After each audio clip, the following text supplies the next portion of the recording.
What if I told you that the economic inequality we're seeing today looks almost identical to what happened in ancient Rome? That the same patterns that helped destabilize one of history's greatest empires might be happening again right now? From widening wealth gaps to political unrest, history may have already written the warning signs. This is History Unlocked, and today, we're uncovering one of the most dangerous lessons from the ancient world. Welcome to History Unlocked. In this video, we're re-exploring the striking parallels between modern inequality and the inequality that once shook the Roman Republic.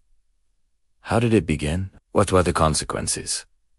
And most importantly, what can we learn from it today? We'll trace the journey from the small farms of early Rome to the sprawling estates of the elite, and see how the echoes of the past resonate in today's society. Every day, headlines remind us, the rich are getting richer, and the poor are falling further behind. A tiny percentage of people control an overwhelming share of wealth. Housing becomes harder to afford, wages stagnate, and powerful corporations dominate markets worldwide. And yet, this isn't a story unique to our era. Over 2,000 years ago, the same patterns were already unfolding in Rome.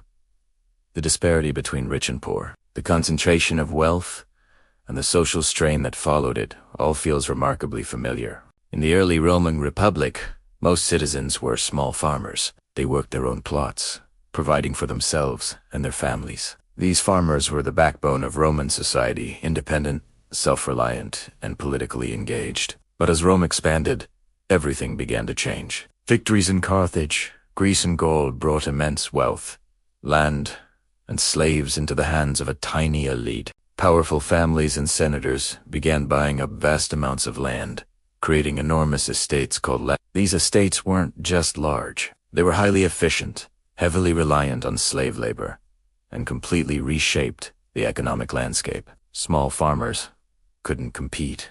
The latifundia produced food more cheaply, driving independent farmers into debt and forcing them to sell their land. Many had no choice but to migrate to Rome in search of work. Yet, Rome was already saturated with slave labor. Jobs were scarce, wages were low, and thousands of displaced citizens relied on free grain distributions just to survive. The social and economic pressure created an urban underclass dependent on the state, setting the stage for tension and unrest.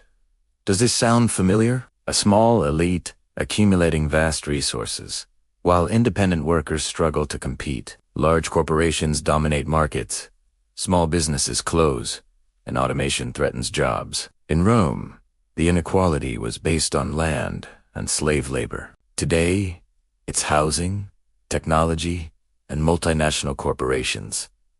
Different tools, same dangerous pattern. The growing gap fueled political tension. Tiberius and Gracchus, two reform-minded brothers, attempted to redistribute land to ordinary citizens. Their efforts threatened a powerful elite, and both ultimately met violent deaths. Afterward, political conflict intensified. Populist leaders gained influence by promising reforms, while wealthy factions fought desperately to protect their power. Inequality had become a major fault line in Roman politics, undermining stability and trust in institutions. In the long run, inequality weakened the Republic. Civil wars erupted, corruption deepened, and social cohesion fractured. Rome remained militarily strong, yet internally, it was unraveling. When wealth and power concentrate too heavily, the entire system becomes fragile. Rome's slow decline demonstrates how economic imbalance can destabilize even the most powerful empires. History repeats itself in cycles.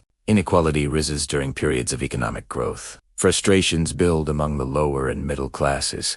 Political tensions mount, and systems either collapse or reform. The lesson from Rome is clear. Societies remain stable only when opportunity and wealth are not pushed to extremes. Ignoring these lessons risks repeating mistakes that have happened before in a much larger and faster-paced world. Today, we see movements demanding fairness, from protests against corporate greed to debates over housing, minimum wages, and taxation. Governments, NGOs, and activists are attempting to address these gaps.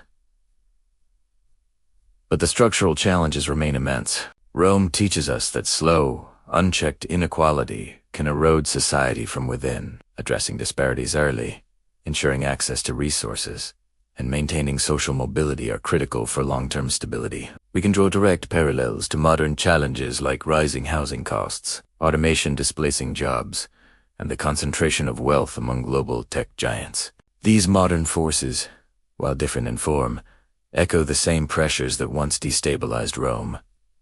Rome didn't fall overnight. It decayed quietly, as inequality hollowed it out from the inside. Understanding history matters not to repeat it, but to avoid its mistakes. By learning from the past, we can shape a fairer, more resilient future. If you found this video insightful, leave a like, subscribe to History Unlocked, and comment on the topics you want us to explore next. Thanks for watching, and remember, history is the key.